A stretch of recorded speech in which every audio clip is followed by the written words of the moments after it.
في كل جزء من أجسادنا واللي تعودنا على ألمها.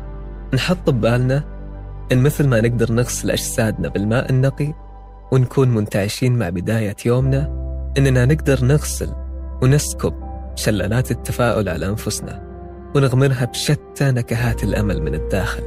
ومثل ما نبدأ يومنا بشكل يليق، نجعل كل البدايات على أجمل طريق.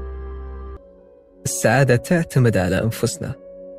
هذا ما قاله أحد أعظم فلاسفة التاريخ، أرسطو.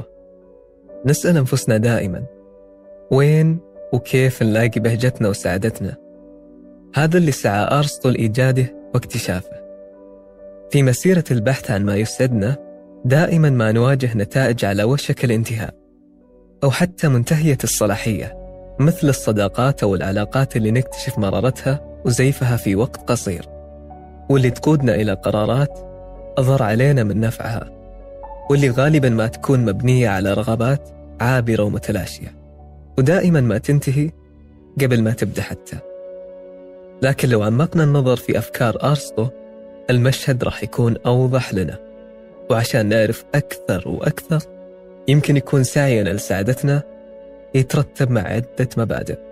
نعطي الأولوية للسعادة اللي تدوم وتستمر. مو كل الملذات متساوية ومتوازنة مثل ما كلنا يعرف.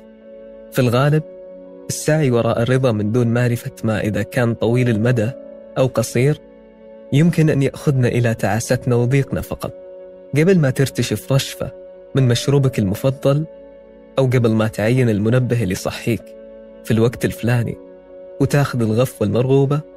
فكر في سعادتك اللي تدوم وتبقى. هل بتكون أكبر الشاكرين لنفسك على قرارك هذا في أيامك الجاية؟